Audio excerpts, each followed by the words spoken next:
There's a lot of deflection going on there, just his body language as he talks about this. And then he uses the term fog of war as if that absolves you from responsibility, does it? No, listen, it is September 2nd. This is the opening strike on a highly controversial air campaign that has never really been done before by the American military. And you have the Secretary of Defense saying that he didn't stick around for the whole strike. He had a meeting to go to, and he couldn't see the entire thing through. You were the Secretary of Defense. You can push the meeting, and you can stay for the strike, because lo and behold, conveniently, at the very moment that he walks out, apparently a war crime occurs. So everything that he just said there in those clips is fascinating. First of all, any, I guess, defense or other narrative that this boat was still operable is gone, because Secretary Hegseth just said it was on fire. And you have the President of the United States saying something that you would expect the President of the United States to say, which is that he's relying on his Secretary of Defense for this information. Well, guess what? Pete Hegseth doesn't have that information for you because he walked out of the room. And now there's a 4-star general with a highly respectable career in the special operations community who's going to be left holding the bag.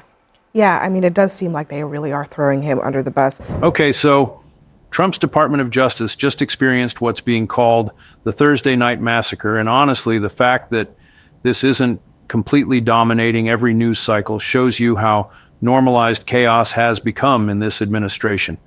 In February 2025, 7 federal prosecutors resigned en masse rather than follow orders to dismiss corruption charges against New York City Mayor Eric Adams. And this wasn't some quiet behind-the-scenes personnel shuffle. These were senior career prosecutors walking out the door in protest because they were being ordered to drop a major corruption case without even assessing the strength of the evidence. The person giving these orders was Emil Bove, Trump's former personal defense lawyer, who's now serving as acting deputy attorney general, which should tell you everything you need to know about how politicized the Justice Department has become. These 7 prosecutors, who are now being called the Valentine's Day 7 because the crisis peaked around February 14th, essentially said we're not going to be part of what looks like a corrupt quid pro quo deal, where a Democratic mayor gets his federal charges dropped in exchange for supporting Trump's immigration enforcement priorities. This is wild stuff because career federal prosecutors almost never resign in protest. They typically believe in working within the system and following orders even when they disagree. But what Bove was asking them to do was apparently so egregious and so obviously corrupt that they felt they had no choice but to quit rather than be complicit in it.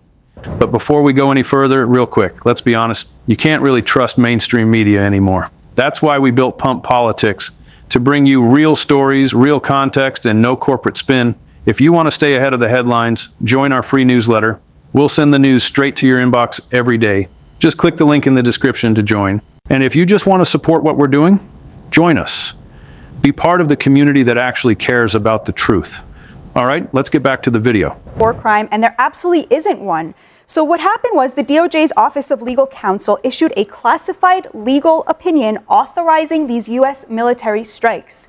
At that point, the Department of, I guess I have to call it War, issued the directive that we were going to start hitting them.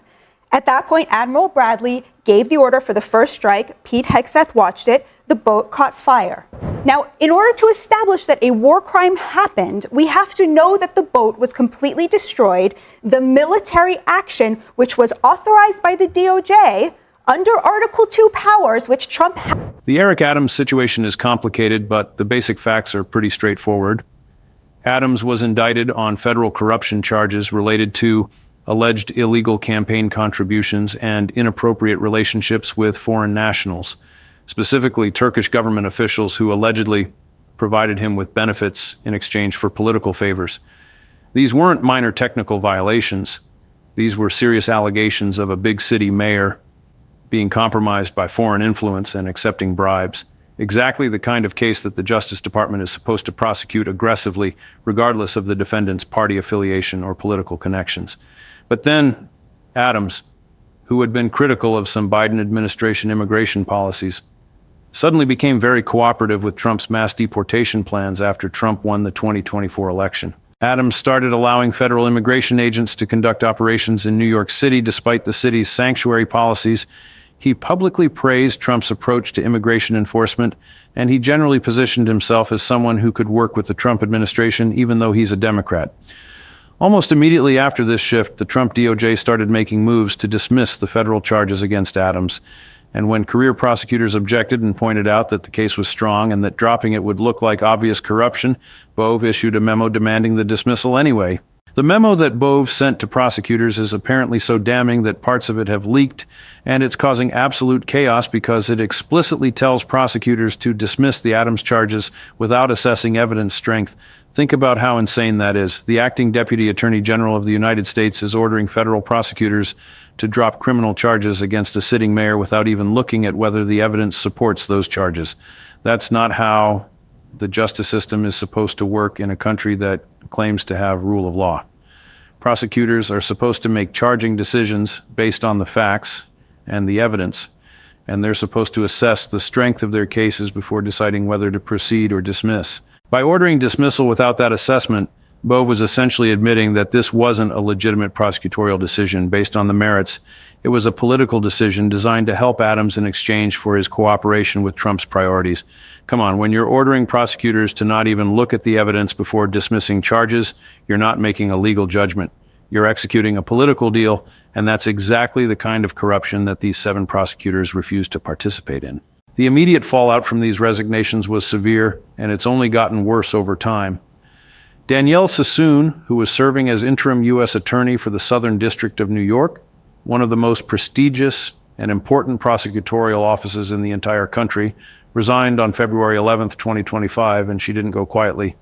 Sassoon explicitly alleged that the dismissal of Adams's charges was a quid pro quo arrangement where Adams got his criminal case dropped in exchange for helping Trump with immigration enforcement in New York City.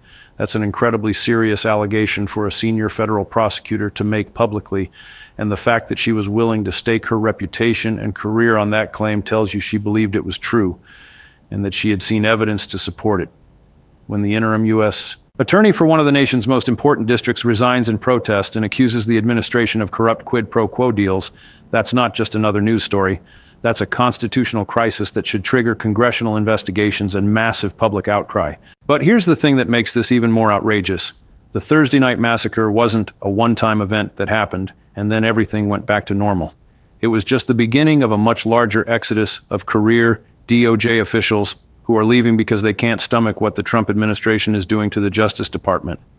Additional resignations have continued throughout 2025, with prosecutors and senior officials walking out the door over various controversies and pressure campaigns. Eric Siebert, who was serving as U.S. Attorney in Virginia, resigned in September 2025 after being pressured to bring charges against New York Attorney General Letitia James or face being fired himself. Let that sink in. A U.S. attorney was told to either manufacture charges against a state attorney general who has been investigating and prosecuting Trump or lose his job. Siebert chose to resign rather than weaponize his office in that way, which is exactly what people with integrity do. But the fact that he was put in that position at all shows you how thoroughly Trump has corrupted the Justice Department and turned it into a tool for pursuing his enemies and protecting his allies. The scale of the DOJ exodus is absolutely staggering when you look at the numbers. By September 2025, 1/3 of senior career DOJ leaders had departed since Trump's second term started. We're not talking about political appointees who serve at the pleasure of the president. We're talking about career officials who are supposed to provide continuity and institutional knowledge regardless of which party is in power. These are people with decades of experience prosecuting complex cases, managing large offices, and maintaining the independence and integrity that the Justice Department is supposed to have. When 1/3 of your senior leadership walks out the door in less than a year, that's not normal turnover. That's a mass exodus driven by fundamental disagreements about the direction of the organization and the willingness of political leadership to use the department for corrupt purposes. The loss of this expertise and institutional knowledge is going to have consequences for years to come because you can't just replace senior career prosecutors with political loyalists and expect to maintain the same level of competence and effectiveness. The people who are leaving know how to try cases, how to manage investigations, how to work with judges and defense attorneys, all the practical skills that make the justice system actually function. The people replacing them are often Trump loyalists whose main qualification is their willingness to do whatever Trump wants, regardless of whether it's legal or ethical. Let's dig into the specific details of how the Eric Adams dismissal went down, because understanding the timeline and the pressure tactics that were used really illuminates just how corrupt this entire episode was. Adams won his mayoral election in 2021 and initially had a fairly conventional relationship with federal law enforcement, but after he was indicted on corruption charges in 2024, his political calculus started to shift. The indictment alleged that Adams had accepted illegal campaign contributions from Turkish nationals who were trying to influence his positions on issues important to Turkey, and that he had received personal benefits like flight upgrades and luxury accommodations in exchange for political favors. The evidence included wiretaps, financial records, and testimony from cooperating witnesses, and career prosecutors who had worked on the case believed it was strong and that they could secure a conviction at trial. But Adams was facing the prospect of going to trial while serving as mayor, which would have been politically devastating and potentially could have ended his political career even if he was ultimately acquitted. Then Trump won the 2024 election, and suddenly Adams saw an opportunity. Trump's immigration policies were extremely unpopular in New York City, which has a large immigrant population and has long positioned itself as a sanctuary city that limits cooperation with federal immigration enforcement. But Adams started making public statements suggesting he was open to working with the Trump administration on immigration, and in early 2025 he started allowing ICE agents to conduct operations in the city despite protests from progressive activists and some city council members. This was a huge political gift to Trump because it gave him a Democratic big city mayor who was willing to cooperate with his immigration crackdown, which he could then point to as evidence that his policies had bipartisan support. Around the same time that Adams was making these overtures to Trump, officials from Trump's Justice Department started reaching out about potentially revisiting the corruption charges. The sequence of events is damning in its obviousness. In late January 2025, Adams publicly announces increased cooperation with federal immigration enforcement and praises Trump's approach. In early February 2025, Bove's office starts communicating with the U.S. Attorney's Office in Manhattan about the Adams case and suggesting that maybe the charges should be reconsidered. By February 10th, prosecutors in that office are being told directly that the case needs to be dismissed, and that this is coming from the highest levels of the Justice Department. When the prosecutors push back and say we need to at least review the evidence and assess the strength of the case before making any dismissal decisions, they're told no, the decision has already been made and you just need to execute it. That's when prosecutors start resigning, with the first resignations happening on February 11th and then more following over the next few days as word spreads about what's happening. By February 13th, 7 prosecutors have walked out and the media is starting to pick up on the story, creating a public relations disaster for the Trump administration. The Valentine's Day 7, as they're now being called, represent different parts of the U.S. Attorney's Office and had different levels of involvement in the Adams case, but they all came to the same conclusion that what was being asked of them was fundamentally corrupt, and that they couldn't participate in it while maintaining their integrity. Some of them had worked directly on the Adams prosecution and knew the evidence intimately, while others were in supervisory roles overseeing the case or managing other aspects of the office's work. The fact that prosecutors at different levels and with different responsibilities all independently decided to resign tells you this wasn't just a few malcontents or people with personal grievances. This was a broad recognition across the office that something deeply wrong was happening and that staying would make them complicit in corruption. The Trump administration's response to these resignations has been characteristically defensive and dishonest. Instead of addressing the substance of the prosecutor's concerns or explaining why the Adams case was being dismissed, administration officials have attacked the prosecutors personally and accused them of being part of the deep state or of being Biden loyalists who are trying to undermine Trump. This is absurd because these were career prosecutors who had served under both Democratic and Republican administrations, who had spent their careers bringing cases based on evidence rather than politics, and who had no partisan axe to grind. The reason they resigned wasn't because they're Democrats who hate Trump. It was because they were being ordered to participate in what appeared to be a corrupt quid pro quo deal, and they refused to do it. The Trump administration's inability to engage with that substance and their resort to personal attacks and conspiracy theories just confirms that they know what they did was indefensible.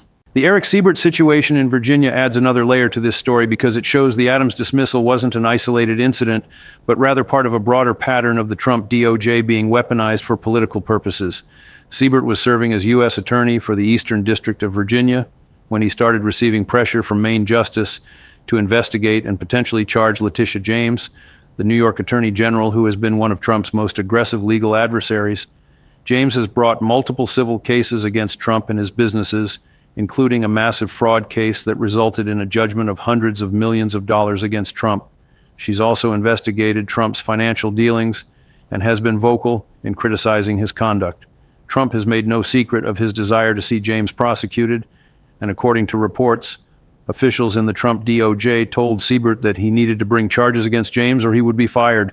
Siebert apparently spent weeks trying to find any legitimate basis for charges against James, reviewing her conduct as Attorney General and looking for anything that could constitute federal crimes.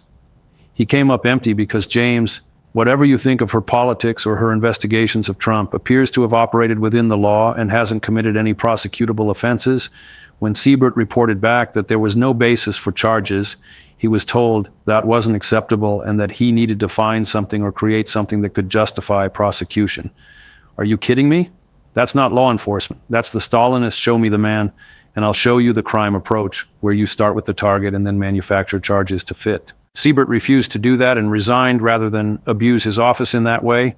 But the fact that he was put in that position shows you how thoroughly Trump has corrupted the Justice Department's leadership and how willing they are to use federal prosecutorial power as a weapon against Trump's enemies. The connection to other Trump administration scandals is important because it shows all of these issues are related and flow from the same fundamental problem. Trump views the Justice Department and FBI as his personal law enforcement agencies that should be used to help his friends and hurt his enemies. We've covered Kash Patel's FBI purges, where agents are being fired for having worked on Trump investigations. We've covered Pam Bondi's unlawful subpoenas targeting transgender healthcare providers and her mass firings of immigration judges. We've covered Alina Habba's unlawful appointment as U.S. attorney that got struck down by federal courts. And now we're covering this mass resignation of prosecutors over the Eric Adams dismissal. All of these scandals involve Trump appointees abusing their positions to pursue political goals rather than legitimate law enforcement objectives, and all of them are generating legal pushback from courts, resignations from career officials, and political blowback from the public. The comparison to Watergate and the Saturday Night Massacre is unavoidable and is being made by legal historians and constitutional scholars. During Watergate, President Nixon ordered his Attorney General to fire Special Prosecutor Archibald Cox, who was investigating Nixon's role in the scandal. The Attorney General resigned rather than carry out that order, as did the Deputy Attorney General, and it took Nixon going down the chain of command to find someone willing to fire Cox. That episode, known as the Saturday Night Massacre, was a turning point in Watergate that convinced many Americans that Nixon was guilty and was trying to obstruct justice. What's happening now with the Trump DOJ is being called a slow-motion Saturday Night Massacre, because instead of one dramatic firing, we're seeing a steady stream of resignations by career officials who refuse to participate in corrupt actions. The effect is similar, though. It's creating a public record of Trump administration officials being so obviously corrupt that career prosecutors with decades of experience are choosing to walk away rather than be part of it. So what does this mass exodus of DOJ prosecutors mean for Trump's ability to use the Justice Department to accomplish his goals? And what are the broader implications for the rule of law and for American democracy? Well, first and most obviously, the loss of so many experienced career prosecutors is gutting the Justice Department's ability to handle complex cases effectively. Prosecuting major corruption cases, organized crime, terrorism, cybercrime, all of these require specialized knowledge and experience that takes years to develop. When a third of your senior career leadership walks out the door, you're losing that institutional knowledge and expertise. And you can't just snap your fingers and replace it with political appointees who don't have the same background or skills. This means that even legitimate law enforcement priorities are going to suffer because the Justice Department simply won't have the personnel and expertise to pursue them effectively. Trump might think he's strengthening his control over DOJ by driving out career officials who push back against his demands, but what he's actually doing is weakening the department and making it less capable of functioning. The political implications of these resignations as we head into the 2026 midterms are enormous because they provide Democrats with such a clear and compelling narrative about Trump administration corruption. When 7 federal prosecutors resign in protest over a corrupt quid pro quo deal, when a U.S. attorney resigns rather than manufacture charges against Trump's enemies, when a third of senior DOJ leadership leaves because they can't stomach what's being done to the department, these are not abstract policy disagreements or partisan squabbles. These are concrete examples of corruption that involve real people making real sacrifices to uphold their integrity and the rule of law. Democrats can run on this and say, look at what Trump is doing to our justice system. Look at how many career officials are resigning in protest.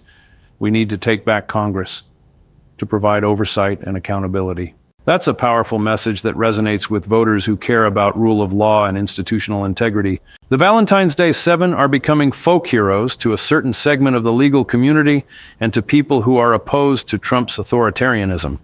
These prosecutors gave up prestigious careers and significant salaries because they refused to participate in corruption, and that kind of principled stand is incredibly rare in modern politics, where most people go along to get along and rationalize whatever they need to rationalize to keep their jobs and advance their careers.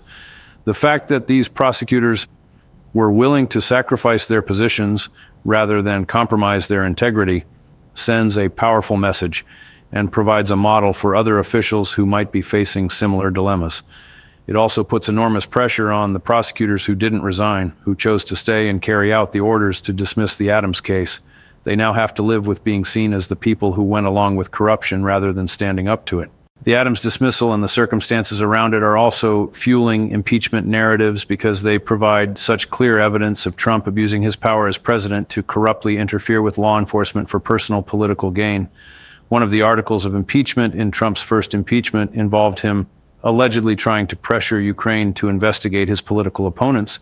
And what we're seeing now with the Adams situation and the pressure to charge Letitia James is basically the same thing, but domestic.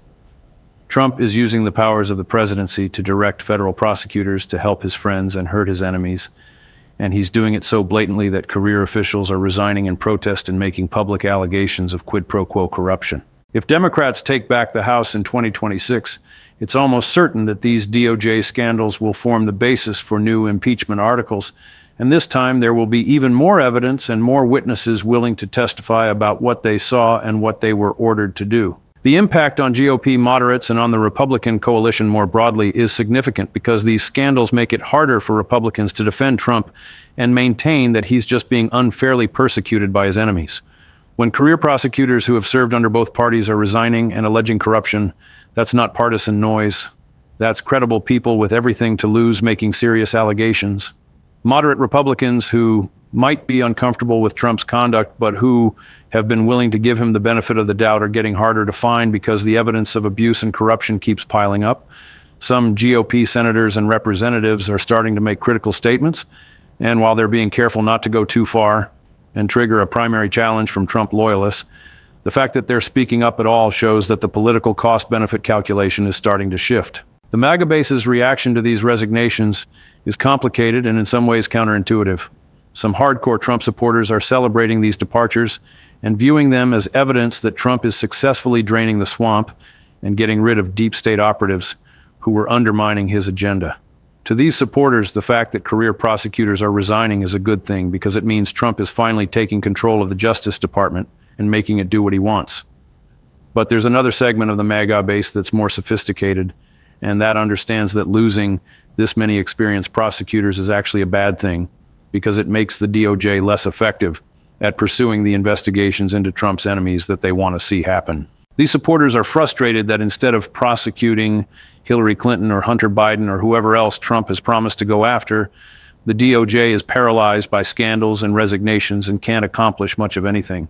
The long-term damage to DOJ's reputation and credibility is going to be severe and is going to last long after Trump leaves office. The Justice Department has always had to balance its role as part of the executive branch with the need to maintain independence from political pressure, and that balance has never been perfect or easy. But there were norms and traditions that helped maintain at least the appearance of independence, and career officials who pushed back when political appointees tried to go too far. Trump has systematically destroyed those norms and driven out the career officials who tried to maintain them, and once trust in the Justice Department's independence is lost, it's incredibly difficult to rebuild. Future prosecutors are going to have to work much harder to convince judges, juries, and the public that their charging decisions are based on evidence and law rather than politics, and defendants are going to have much stronger arguments that they're being selectively prosecuted for political reasons. The international ramifications of these DOJ scandals parallel what we've discussed with other Trump administration controversies, America's credibility as a rule of law nation is being destroyed, which undermines our ability to lead on the global stage or to criticize other countries for corruption and abuse of power. When American prosecutors are resigning en masse and alleging that the Justice Department is being used as a political weapon, how can the United States credibly lecture other nations about judicial independence or prosecutorial integrity? Foreign leaders who are criticized by the U.S. for politicizing their justice systems can now point to Trump's DOJ and say, "You're doing exactly the same thing, so you have no standing to criticize us." This erosion of American moral authority has real consequences for our foreign policy and for our ability to build coalitions around shared democratic values. The comparison between how Trump is handling these resignations versus how other presidents have handled similar situations is striking. When past administrations faced protests or resignations from career officials, there was typically some effort to address the concerns, to explain the reasoning behind controversial decisions, and to at least maintain the appearance of caring about institutional integrity. Trump's approach is the complete opposite. He attacks anyone who resigns or criticizes him. He shows contempt for the very idea of institutional independence, and he makes clear that he views loyalty to him personally as more important than any legal or ethical principle. This approach might satisfy Trump's ego and might play well with his hardcore base, but it's creating cascading problems that are making his administration less effective and that are building a record of abuse that will be used against him politically and legally. Looking at the specific vulnerabilities that these resignations create for ongoing investigations and priorities, the picture is pretty bleak for Trump. The loss of experienced prosecutors means that complex cases are going to take longer, are going to be prosecuted less effectively, and are going to be more vulnerable to being overturned on appeal due to errors or misconduct. The morale problems created by these scandals mean that the prosecutors who remain are going to be less motivated and less willing to take risks or make aggressive charging decisions. And the political fallout means that every DOJ action is now going to be viewed through the lens of whether it's legitimate law enforcement or political persecution, which makes it harder to pursue even legitimate cases without generating controversy and pushback. The bottom line is this: Trump's Department of Justice is experiencing a mass exodus of career prosecutors who are refusing to participate in what they view as corrupt politicization of law enforcement. And this exodus is gutting the department's effectiveness while creating massive political and legal problems for Trump's administration. The Thursday Night Massacre and the Valentine's Day 7 represent a turning point where career officials decided that staying and trying to work within the system was no longer tenable, and their resignations are forcing other officials to make similar choices about whether they can continue serving in good conscience. The loss of 1/3 of senior career leadership in less than a year is absolutely unprecedented and represents a complete breakdown in the relationship between the department's political leadership and its career workforce. As we head toward the 2026 midterms, these resignations and the corruption they expose are going to be major campaign issues that Democrats will use to argue that Trump is destroying democratic institutions and that congressional oversight is desperately needed. Trump might believe he's strengthening his control over the Justice Department by driving out anyone who won't follow his orders without question. But what he's actually doing is creating a weaker, less competent, and more scandal-plagued department that's losing credibility with judges, juries, and the American public. The prosecutors who resigned are going to be vindicated by history as people who stood up for rule of law and integrity when it would have been easier to just go along, while the officials who stayed and carried out corrupt orders are going to be remembered as the people who helped Trump destroy the Justice Department's independence and credibility. Whether the damage Trump is doing can eventually be repaired remains to be seen, but what's already clear is that the scars from this period are going to be visible for a generation, and that the American justice system is going to have to work incredibly hard to rebuild trust that Trump has systematically destroyed in pursuit of his personal political goals.